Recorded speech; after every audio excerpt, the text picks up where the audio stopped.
Hey guys, so let's talk about episodes 13 and 14 of Heirs. You guys, the more and more this drama goes on, the more I'm loving it, and the more I am loving Young Do. And really, there's something in me that feels like things are not gonna work out so well for him, but I hope that I'm wrong. I always do this. I always choose the underdog character, and then they always end up being the one that dies or gets their heart broken. I don't know what it is, you guys, but the more I'm watching this drama, the more I feel like someone's gonna die. Now, I don't know if that's gonna be one of the major characters or if it's gonna be like Yoshin, but it just feels like we're headed in that direction. So one of the big things that happened in episode 13 is that Kim Tan actually gets kicked out of his house. His dad takes his cell phone, his wallet, and even his coat, and basically is like, if you want to tell the truth, go fend for yourself in the big bad world. He ends up going to stay with his brother, Kim Won, so that was really interesting because you kind of see these bonding moments between the two of them. But throughout episodes 13 and 14, we get that Kim Won is kind of like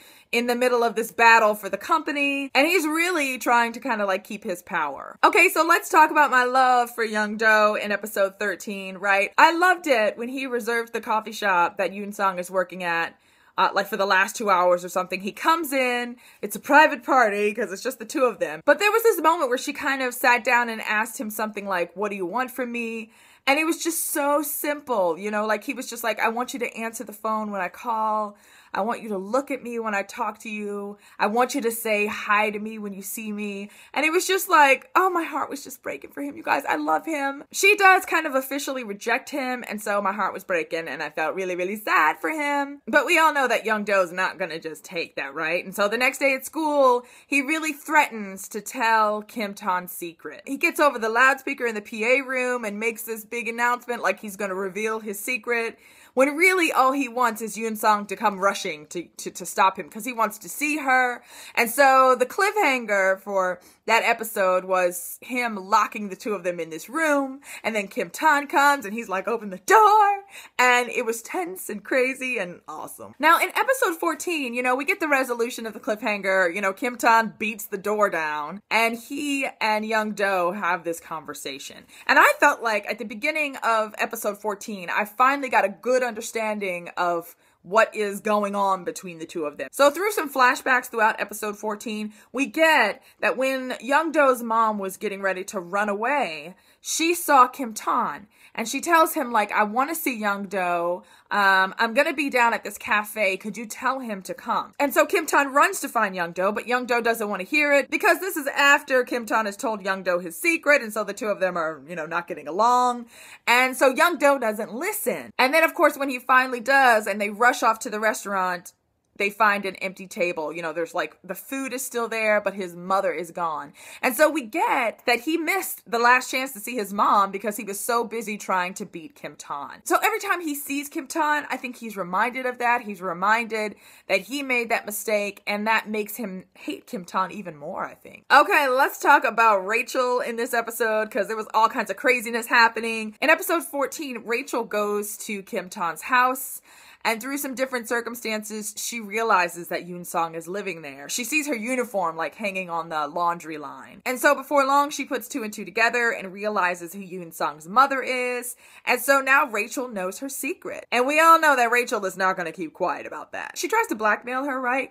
She tries to be like, "Look, if you transfer schools, blah, blah, blah, I won't tell anyone." And Yoon Song is pretty much like, "You know what? I don't care anymore. You can tell people my secret." But Rachel threatens to tell people about Kim Tan. And so we get that Yoon Song is gonna, do whatever she says. Luckily, Kim Tan overhears the conversation and kind of walks in before Rachel can do any real damage. The best part, though, you guys, was when Rachel tried to talk smack about Yoon Song's mother, and Yoon Song gave her a smackdown. I mean, it was so fantastic. And Rachel was just like horrified, right? Like, "I cannot believe you slapped me."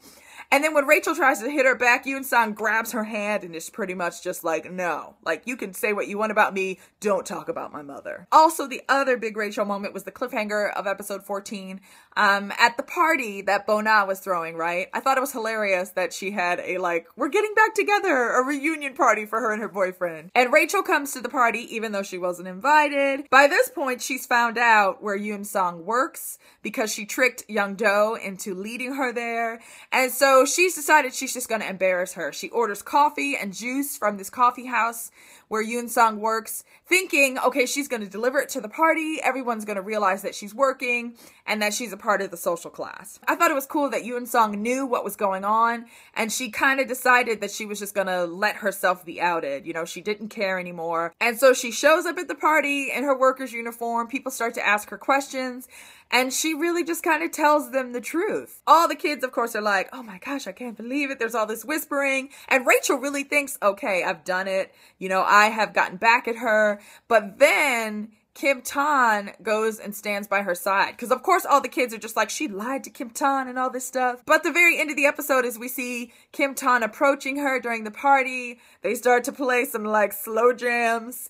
And he, like, kisses her on the forehead. And all the kids get that he's really kind of standing by her. So Rachel's plan really backfires. You know, she was trying to kind of ostracize Yoon Sung at school. But really what happened is that all the kids feel sorry for her because her fiance left her for a poor girl. You guys, this drama keeps getting better and better. These last two episodes, 13 and 14, have been my favorite so far. And I cannot wait for more episodes. I'm really kind of sad though, because of course we're getting towards the end and I can't believe that. But I'm hoping that there are going to be more secrets and craziness and all kinds of cool stuff that happens. So yeah. Okay guys, as always, thanks so much for watching and I will see you again soon. Bye.